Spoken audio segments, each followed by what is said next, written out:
Hello, TandLers, and welcome to another episode of TandL Talks, the podcast for, about, and featuring excellent educators. In each episode, we focus on the people and practices that are helping us grow stronger together as a learning community. I'm your host, Nancy Strobel, and I'm joined today by my co-host, Gina Vincent. In this episode, we're talking with two incredible educators, Deja B. and Kat Miller, both of whom began their careers as paraeducators before becoming classroom teachers. They share their journeys, challenges, and the experiences that shaped them, from PTA moms and paraeducators to powerful teachers making a difference every day. Whether you're thinking about making a similar transition, mentoring someone on that path, or just curious about the different roads that lead to teaching, this conversation is packed with inspiration, wisdom, and heart. Let's get started. Hello, TandLers, and welcome to TandL Talks. This is Nancy, your host. And Gina, your co-host for today. And we have two fabulous educators here. Tell us who you are, please. Good morning, I'm Deja B. I work at Evergreen Elementary as a second grade teacher. My career in education has been from a preschool teacher, then a paraeducator, and now I'm a teacher in a classroom with amazing littles.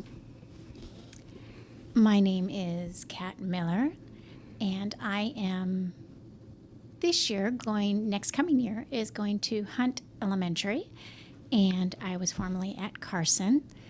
A few schools before that also. I started as a paraeducator with the Puyallup School District for about 13 years and then went back and got my teaching certificate. Great. Thank you. And I invited both of you. I've had the pleasure of working with both of you for years and years when you were paras, Kat, even way before that when you were a PTA mom. And it's exciting to see your career progressions. And you were such great leaders as paraeducators. And today we're going to talk a little bit about that transition from para to teacher.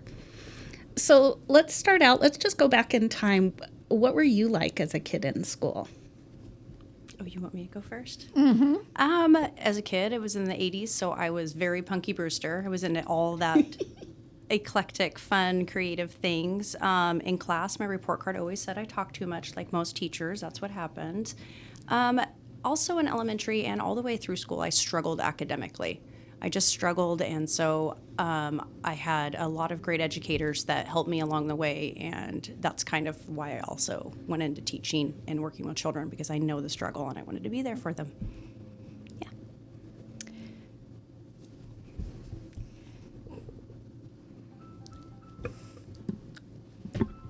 Yeah. Sorry about that. I started as a military brat long time ago, and jumped schools a lot, and so it was hard for me. And I also was a student that received resource services, and so I knew that struggle, and that was part of one of the reasons I wanted to go into education. That and an amazing admin kind of pushed me a little bit when I was a PTA mom. Oh, you would do really well in a classroom. You ever think about being a para? And so that's what started my career. I think it's really interesting that both of you experienced some struggles as a student, and that really shaped kind of your vision for becoming an educator. I love that. Mm-hmm. Yeah. So do you remember your very first day as a para? Yes.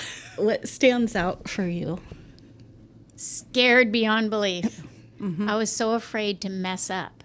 Mm-hmm. I just remember being like, oh my goodness, am I really doing this? And am I going to have, some impact on these students? My first para job with Puyallup was over at Zeiger, and I got to help in, I think it was a fourth grade classroom as a building para. Nice.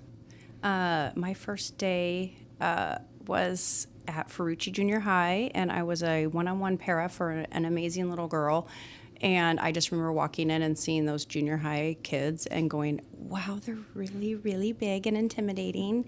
And I was nervous, but I only worked with her for 2 weeks, and I learned a lot going back to junior high for those 2 weeks. I was really happy about that. And then I definitely remember my first day at Brulette Elementary, walking out onto the playground and just like, oh boy, this is a lot, but I get paid to do this. How fun! But I was nervous. I mean, there's 200 kids and not a lot of adults, but I just remember just like, oh, I get to do this for a living. How lucky. So Junior high and playground. I don't know. You're kind of my new hero. Bless you.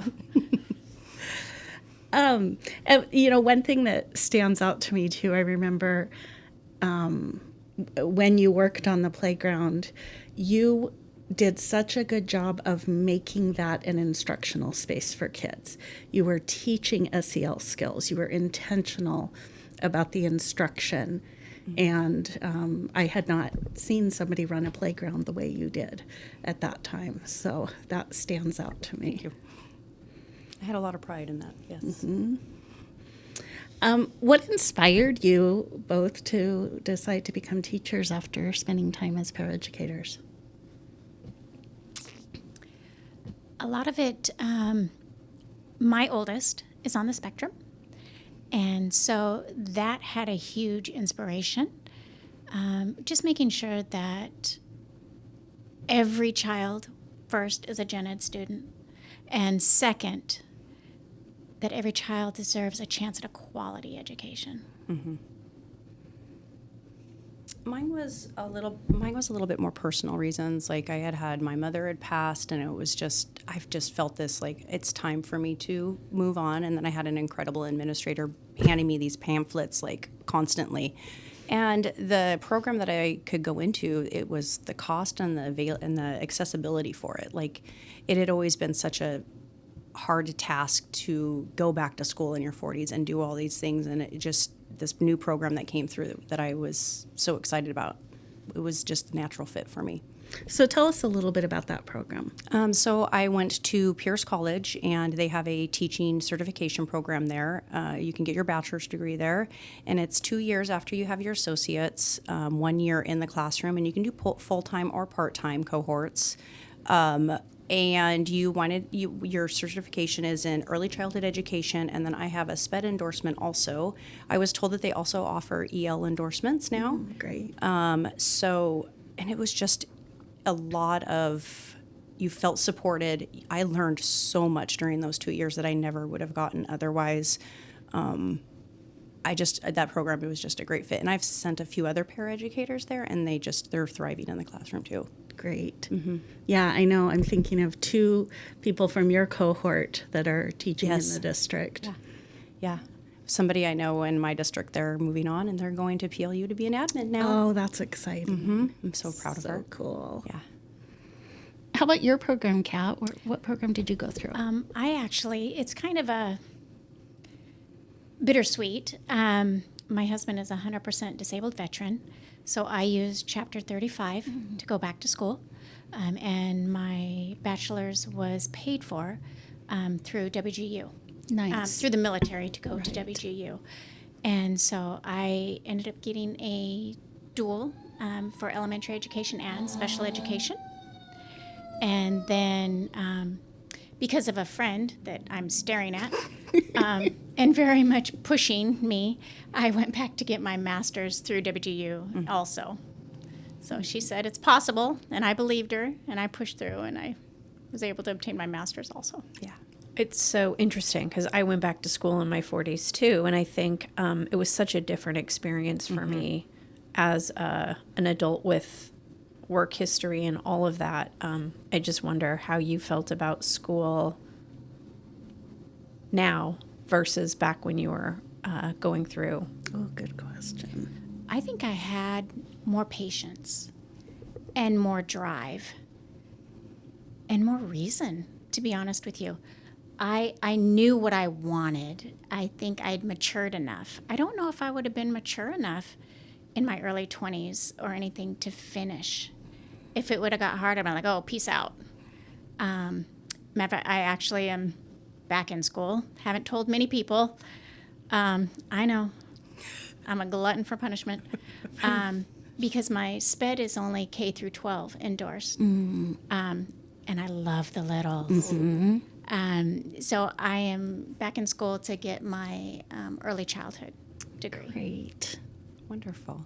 I think what I wanted to add to that is going back in my 40s, I also had the confidence because I had that work expertise and that work experience. So even especially since WGU is a program where you can prove where you're at and you have your work experience to earn those credits to get it done faster. But yeah, the confidence that I had in my 40s and just the drive, I knew it had to be done, and I just dug down and did it. And I did drop out with my associates the first time. I had one minor inconvenience and I was like, I'm out. And I had to go back 10 years later. So yeah. It's different too. I went to college straight out of high school, but I think you all were also parents, and that's a different challenge too, right? Whether you're parenting kids in your home still or young adults, that's a different challenge too.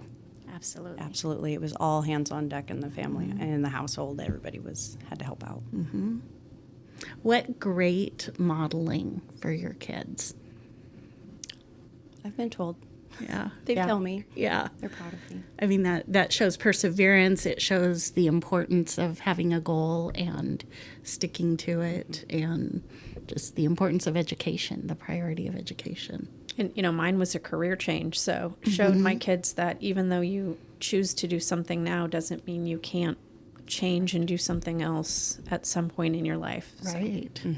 I think one of my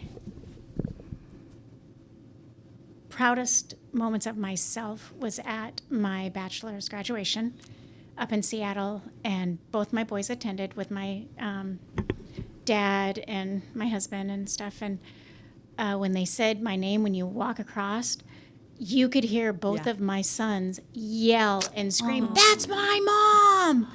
And it just, woo, I'm already getting emotional. It made me cry, like, I did this. I did this. And we saw each other that day. I know you were coming out, and I was going in because she had got her master's for her, and she was at her ceremony for her master's, and then bachelor's was right after that. And so we were able to see each other. That's so And cool. high five each other and give each other a hug. So it was amazing. So how did your time as a para shape your view of teaching and learning? Oh, I believe I can see their viewpoints, and it's a lot.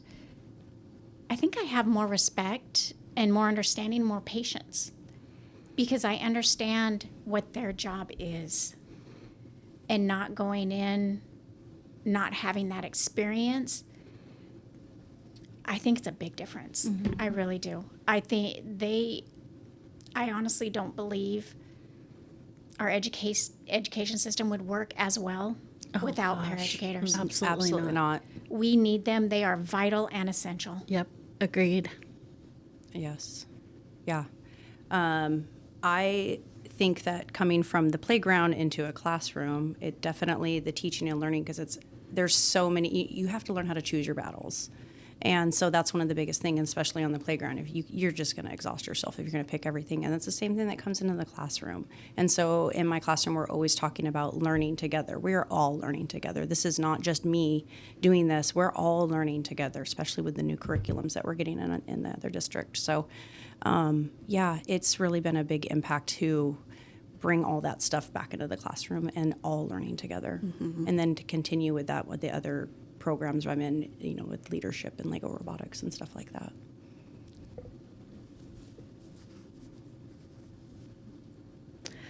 So what skills or habits did you develop as a para that you've taken with you into the classroom as teachers? Ooh, flexibility. Oh my goodness, it is not a cookie cutter job.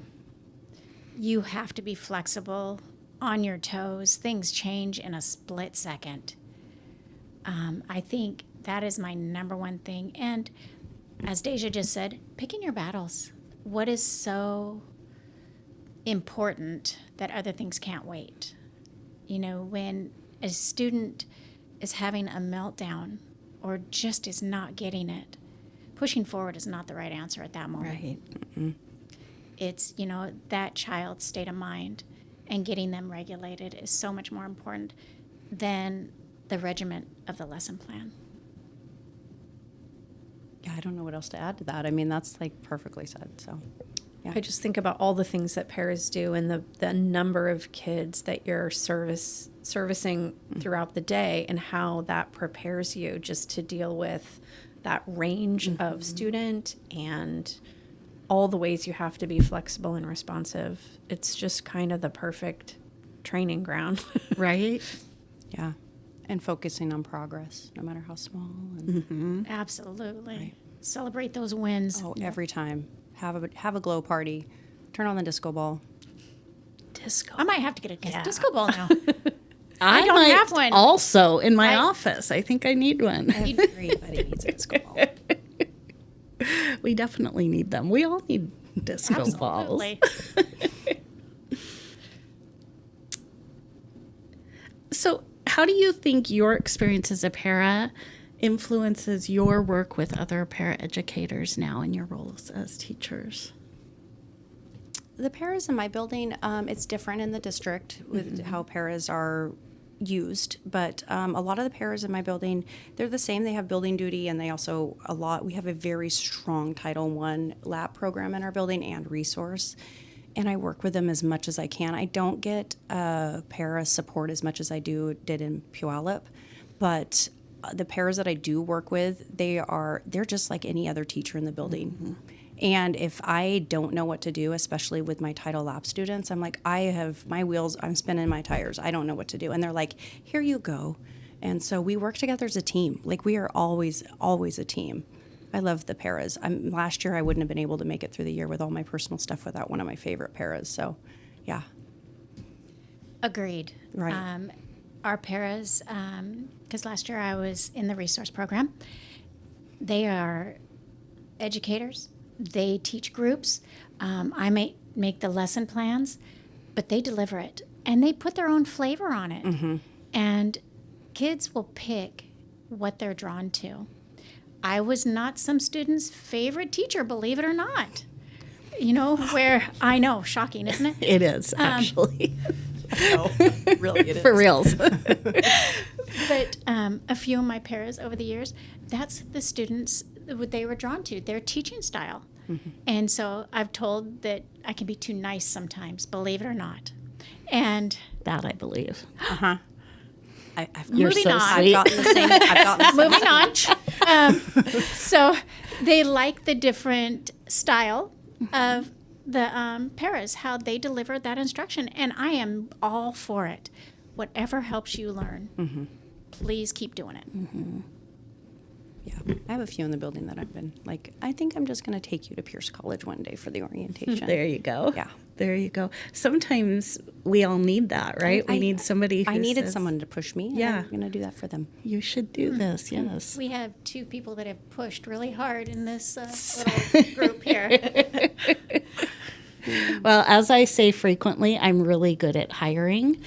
I'm really good at you are. recognizing Yes, you are. talent and helping support that. She does say that all the time. Oh, well, I appreciate it. Yes. Even back when I was a PTA mom. So you really want to become a para, don't you? And you want to go into SPED, don't you? Yes, Ms. Strobel, I really do. Maybe that's your next career in HR, in recruiting. Exactly. Yeah, it's all Nancy's fault. And Kim Fishback. She was the other one. Oh, yeah. Oh, that Like, was gave me Kurt's the favorite nudge. Kindergarten. Oh. So let's talk a little bit about that transition from para to teacher. Can you think of, like, was there a moment when you felt like, okay, I'm really the teacher now? Oh, yeah, first day. Yeah, at the school I'm at, we start the day with a assembly on the first day of school, and they all came and sat down, and I looked at the clock, and I looked at all these beautiful little third grade faces that, you know, they're looking at me, and they told me later they were really afraid I was going to be a mean teacher. So that's why they looked at me just like, hi. And then I looked at the clock, and I said, we're supposed to be in an assembly in 1 minute. I don't know where to go. And they went, we've got you. And they all lined up, and we all walked to the assembly 1 minute late, as always, as I always am. And yeah, so that was my first day, and I was like, oh, I'm in charge. I don't have somebody to come knock on the door and go, let's go. Yeah.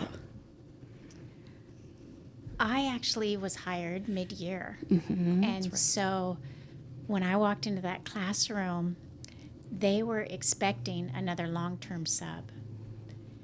And I think the moment I felt like I was a teacher, a real teacher, was about a month in when a student came up to me and said, are you really going to stay? Oh.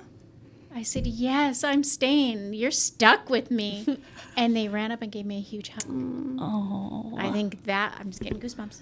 Yeah. It was that and my first IEP meeting I had to lead by myself. I think that was another moment.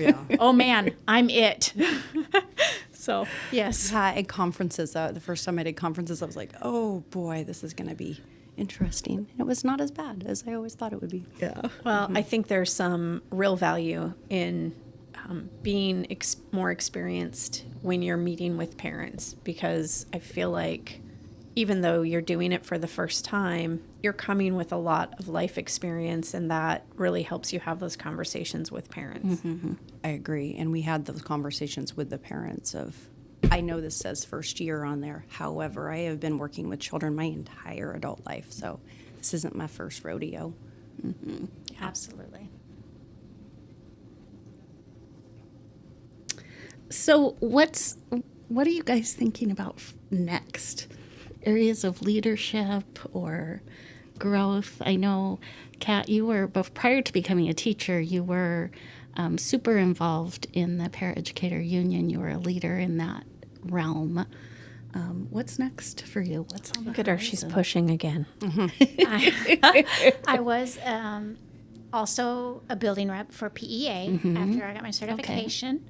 Now that I'm back in school again, I'm going to step back from the union. I'm still a member of the union, but I'm not going to take a guiding role for a little while. Let me get this other degree under my belt, and then we'll think about it. I'm so excited you're getting an EC degree. I love it. Maybe eventually. I don't know. I'm so excited about my new role, working with Support Center and teaching life skills. I am so excited to teach life skills. Isn't that just crazy? Our students need this. Yep. They need to know how to cope in this world. And it's just, anyway, I'm so excited. Okay, going on. This year I am kind of taking a step back too. I've had a lot of personal stuff going on in my life, and so I stepped down from leadership this year, which was really hard because my current admin, she does such an incredible job on leadership. But it was time for my coworker to step up and time for her to show her leadership skills. But I'll still be doing Lego robotics with my school. We are the reigning champs. Thank you very much. Yay. Cool. And Lens is a program that we do through the Tacoma Arts Live. So I have an actress. They come in for like 8 weeks or something like that. And we do a bunch of improv and it's a very big social emotional learning thing after school. And then we have a skill share one night. Oh, you're going to have to tell me about that. Oh, it's really cool. Yeah. And then next year I will be a content leader for I got to make sure I say it correctly. It's the John McCoy Lulilish. Yeah, that one. Nice job. Since time immemorial. Yes. So I'll be a content leader for that next year, and I'm really excited. That's great. We've done a lot of work in Puyallup with JMLSTI, and we've collaborated with other districts. It's exciting work. It is. I'm excited. Yeah. Hopefully I'll get to move on to math or reading, but this one is, I think, very important. So Absolutely. Yeah.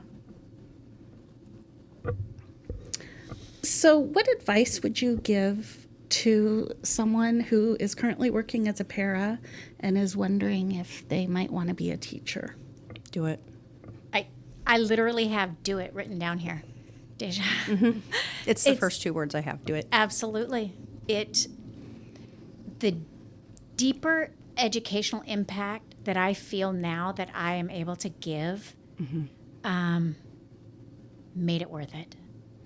It's, and I honestly believe that I know Deja and I both made an impact as a para, but your decisions that you make as a certified educator, it reaches deeper, and it has a lot of value. You touch those kids' life like you have never done before. Just do it. Yeah. It is so worth it. And I highly encourage paras that are already in like the Title I lab resource position. I mean, I was playground and it still was natural for me to move into the classroom, but those paras, you're already putting in so much work. Right. Absolutely. You know who I'm talking to. I know you're listening, Miss Nikki. So just do it. Yeah. It's so much more of a reward you get. And yes, the impact you make is great as a paraeducator, but it's so much more impactful. It's just a deeper love for the craft of teaching. Right. So much easier now to find a program that works with your lifestyle too. Absolutely. Because that was that was what was holding me back all those years. And financially, a lot of it, it's money, and it's a lot of it. But a lot of programs take the payment plans, and there's grants, there's scholarships. Just Yes. dig a little, research. Something will work for you. Yeah. Yeah. If there's somebody out there who would just like to pick your brain on programs and transitions, would it be okay if they reached out to you? Absolutely. I still want to say jinx. Hey, maybe we put their contact information in the show notes, Nance. We can do that. Yeah, I think sometimes that helps just to connect with somebody who's done it, who can tell you how it's going to go and what you can do differently or next steps. Or if you're on the edge, always reach out to Nancy Strobel. She will tell you all the reasons that you need to go. I absolutely back to will. Always. So what's something that's happening in your classroom or happened in your classroom recently that makes you proud or brings you joy? Mine, when I've had 5 students since I was at Carson for 4 years graduate resource. Oh, is that not amazing. Absolutely amazing? Yes, that's so cool. And I can't take all the credit. My paras, Right. they are such amazing instructors. And, when we team up and we get a plan and I love my Hallmark program because I'm not artsy or crafty at all. But on my computer, I have a Hallmark program. Don't laugh at me. And I make a certificate and I get them a giant size candy bar of their choice. And I have a little ceremony private between us, take a picture, send it home. It's a big deal. Yes. When they graduate the resource services, it is a huge celebration for me, not just them. Right. That's huge. I love that. I have a special kiddo in my class that it's so special. I have to try and keep as much of it as confidential as possible. But me and his para worked very closely this year. And this little man who was going into 3rd grade now came to me at below kindergarten everywhere. And he made so much growth this year. Oh. And it's just so incredible to see him. Because if he could articulate what he was thinking, I would write it out for him, but he couldn't physically write it, so or read it. Or even in math, he thrived in math, but it was so hard for him. So just to see the amount of growth he had this year and that confidence of like, oh, I am a scholar, I am a leader, I can do these. So that's one of those kids, like all of us have that kid. That kid's always going to be right here. Like I think about him every day. I'm like, how is he doing? I wonder how he's doing. So yeah. And what I heard there is that magic happened with the collaboration yes. of the para. It was a whole building effort, to be honest. That's with this awesome. one. Yeah. Yeah. Yay. And teaching them life skills. Yeah. Right? So if you could go back and whisper something to your para self, what would you say? Believe in yourself. So much self-doubt. I don't think I can do this. I'm not sure.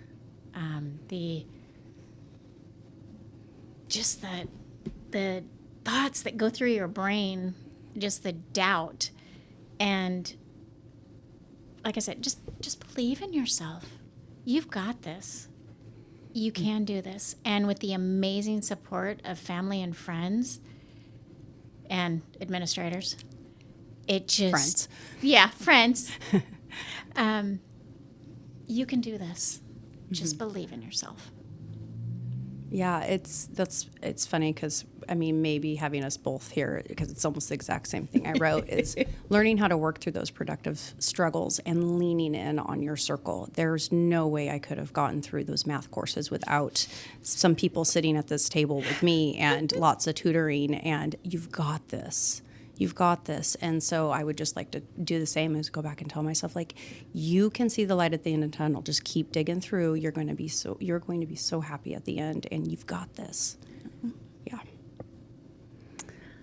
Well, thank you both for being guests today. It makes me just so proud of both of you, having known you and seen your journey and seeing where you are now. It makes me proud of you, and excited for all the kids that you get to work with in a different way, because you change lives. So thank you for being here today. Thank you for having us. Yes, thank you for Great inviting to us. meet you both. Thank you.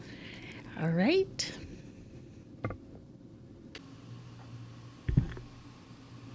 Thank you so much for joining us on TandL Talks. A huge thank you to Deja and Kat for their honesty, their heart, and the incredible work they do every day for students in Puyallup and Bethel. I had the fortune of working with both Kat and Deja when I was a principal. Kat and I go way, way back to Riverside Elementary when her kids were tiny, and she was our PTA mom. And then I worked with both Deja and Kat at Burlette Elementary. Makes me really proud to see their journey and where they're at today. If you're a paraeducator considering a move into teaching, or a teacher who once stood in those para shoes, we hope today's conversation reminded you that every step of the journey matters. Your story, your experience, and your commitment to kids are so powerful. Don't forget to follow TandL Talks on Spotify, Apple Podcasts, or YouTube so you never miss an episode. And if you love today's conversation, share it with a colleague who could use a little inspiration. Until next time, keep showing up, keep growing, and keep leading with heart. Thank you, Tandlers.